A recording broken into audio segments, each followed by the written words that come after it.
नमस्ते साथी, तपाईलाई स्वागत छ टेसन शर्मा। आजको भिडियोमा चाहिँ म तपाईहरुलाई चाहिँ हामीले नेपालमा इन्टरनेशनल पेमेन्ट कार्ड यानी कि डलर कार्ड हामीले नेपाली बैंकबाट चाहिँ कसरी लिन सक्छौं भन्ने कुरा चाहिँ जानकारी गराउन गइरहेको छु। अब मैले चाहिँ हिमालयन बैंकबाट चाहिँ डलर कार्ड लिइसकेको छु र यो चाहिँ मेरो डलर कार्ड हो हैन। सो म तपाईलाई चाहिँ आजको यस भिडियोमा चाहिँ यसकै प्रोसेसको बारेमा जानकारी गराउने छु कि तपाईहरुलाई पनि यदि इन्टरनेशनल पेमेन्टहरु गर्नुपर्ने हुन्छ हैन र त्यसको लागि चाहिँ डलर कार्ड चाहिरहेको छ भने तपाईले नेपाली बैंकबाट चाहिँ कसरी डलर कार्ड लिन सक्नुहुन्छ भनेर।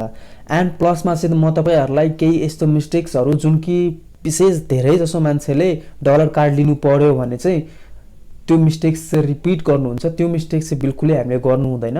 सो त्यसको बारेमा पनि म तपाईहरुलाई जानकारी गराउँछु यस भिडियोमा कि त्यो के मिस्टेक्स हो र तपाईले चाहिँ त्यसलाई कसरी एभोइड गर्न सक्नुहुन्छ। सो सबैभन्दा पहिला अब कुरा गरौँ कि यदि तपाईलाई चाहिँ नेपाली डलर कार्ड चाहियो भने चाहिँ तपाईले चाहिँ कसरी एप्लाई गर्न सक्नुहुन्छ र कसरी पाउन सक्नुहुन्छ। अब त्यसको लागि चाहिँ तपाईले लगभग नेपालको अब चाहिँ क वर्गको सबै बैंकले चाहिँ नेपालको बैंकले चाहिँ डलर कार्ड चाहिँ प्रोवाइड गर्न स्टार्ट गरिसकेको छ। सो अलमोस्ट तपाई कुनै पनि बैंकमा गएर चाहिँ तपाईले डलर कार्डको लागि चाहिँ रिक्वेस्ट हाल्न सक्नुहुन्छ र त्यहाँबाट डलर कार्ड लिन सक्नुहुन्छ। अब कुरा आउँछ कि हामीले बैंकमा गएर डलर कार्ड को लागि रिक्वेस्ट गर्दाखेरि चाहिँ हामीलाई के चाहिन्छ त।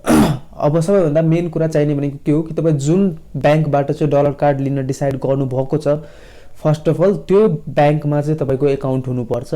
अनि त्यसपछि चाहिँ तपाईले चाहिँ एउटा पर्सनल प्यान बनाउनु पर्छ हैन। अब पर्सनल प्यान कसरी बनाउने यदि तपाईलाई थाहा छैन भने युट्युबमा सर्च गर्नु होला हैन, तपाईले भेट्न सक्नुहुन्छ। त्यसरी चाहिँ पर्सनल प्यान बनाएर त्यसपछि चाहिँ तपाईले त्यो बैंकमा गएर चाहिँ तपाईले एउटा फर्म फिलअप गर्नुपर्ने हुन्छ। फर्म फिलअप गरेर सबमिट गर्नुभयो भने चाहिँ उहाँहरूले चाहिँ तपाईलाई चाहिँ डलर कार्ड प्रोवाइड गराइदिन्छन्। अब यसको के लिमिटेशन्स चाहिँ छ हैन। अब यहाँ चाहिँ तपाईले लिमिटेशन्स चाहिँ के छ भन्दाखेरि तपाईले चाहिँ डलर कार्ड एउटा बैंकबाट लिइसकेपछि फेरि अर्को बैंकबाट डलर कार्ड लिन पाउनुहुन्न। यानी कि एकजना व्यक्तिले एउटा मात्र डलर कार्ड लिन पाउँछन्। सो तपाईले एक ठाउँबाट लिइसकेपछि फेरि अर्को ठाउँबाट लिन पाउनुहुन्न। सो एउटा लिमिटेसन यो छ। र अर्को लिमिटेसन के छ भन्दाखेरि चाहिँ तपाईले चाहिँ डलर कार्ड पाइसकेपछि त्यो डलर कार्डलाई युज गरेर एक वर्षमा तपाईले $500 भन्दा बढी खर्च गर्न पाउनुहुन्न। तपाईले जस्ट $500 को लिमिटमै बसेर चाहिँ खर्च गर्नुपर्छ। सो त्यो दुईटा लिमिटेसन छ। अफ कोर्स त्यो दुईटा लिमिटेसन भए पनि इन्टरनेशनल पेमेन्टको लागि नेपालमा चाहिँ केही पनि सल्युसन थिएन। सो अहिलेको लागि यो पनि one of the best solution नै भन्न सकिन्छ हैन। एन्ड होपफुली सायद फ्युचरमा यो लिमिटहरु अझै इन्क्रिज हुने नै छ होला। अब अघि नै मैले तपाईलाई भनेको थिए कि मिस्टेक्सको बारेमा जुन कि नर्मली जो पनि सुरुमा चाहिँ अब डलर कार्ड लिन जानुहुन्छ उहाँले गर्नुहुन्छ भनेर। सो अब मिस्टेक्स के हुन्छ भन्दाखेरि अब उहाँहरूले चाहिँ एकदम मजाले नबुझिकन हैन उहाँको जुन बैंकमा खाता छ बस डाइरेक्टली त्यही बैंकमा गएर सिधै डलर कार्ड लिइहाल्नुहुन्छ। तर त्यहाँ केही कुराहरु छ जुन कि एकदम बुझ्नुपर्ने आवश्यक छ। अब त्यो मेन कुरा के छ भन्दाखेरि अब कतिपय बैंकले के गर्छ भन्दाखेरि कि तपाईले चाहिँ डलर कार्ड लिनु भयो भने सुरुमा तपाईलाई चाहिँ कार्ड चाहिँ फ्रीमा अवेलेबल गराउँछ। यानी कि इस्यु चार्ज केही पनि लिदैन। तर तपाईले चाहिँ त्यसपछि फर्स्ट टप अप यानी कि जब तपाईले कार्डमा ब्यालेन्स लोड गर्नुहुन्छ भने फर्स्ट टाइम तपाईलाई फ्री दिन्छ। त्यसपछि फेरि लोड गर्नुभयो भने चाहिँ तपाईलाई पर टप अप को चार्ज लिन्छ। यानी कि सपोज तपाईले कार्ड इस्यु गराउनु भयो त्यहाँदेखि चाहिँ तपाईले चाहिँ अब त्यसमा $100 हाल्न लाउनु भयो भने फर्स्ट टाइम हाल्दाखेरि फ्री होला। तर सेकेन्ड टाइम जाँदाखेरि तपाईले फेरि $100 हाल्नु पर्दाखेरि फेरि ₹500 अर समथिङ बैंक अनुसारले डिफरेन्ट छ। तर त्यो एउटा एक्स्ट्रा चार्ज चाहिँ लिने गरिन्छ।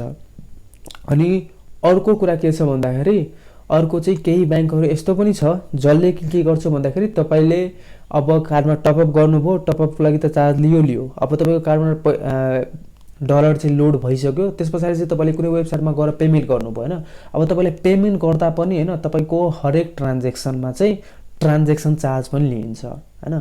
अब सुरुमा चाहिँ तपाईलाई चाहिँ कार्ड चाहिँ इस्यु गर्दाखेरि चाहिँ चार्ज लिदैन, फ्रीमा दिइन्छ अनि फ्रीमै कार्ड पाए जस्तो हुन्छ। त्यसपछि तपाईको टप अप चार्ज अनि त्यहाँदेखि चाहिँ ट्रान्ज्याक्सन चार्ज। सो यो दुईटै चार्ज चाहिँ त्यसपछि लिन्छ। कतिपय बैंकले जस्ट ट्रान्ज्याक्सन चार्ज मात्र लिन्छ, कतिपयले जस्ट टप अप चार्ज मात्र लिन्छ, बट चार्ज चाहिँ त्यसरी लिन्छ हैन।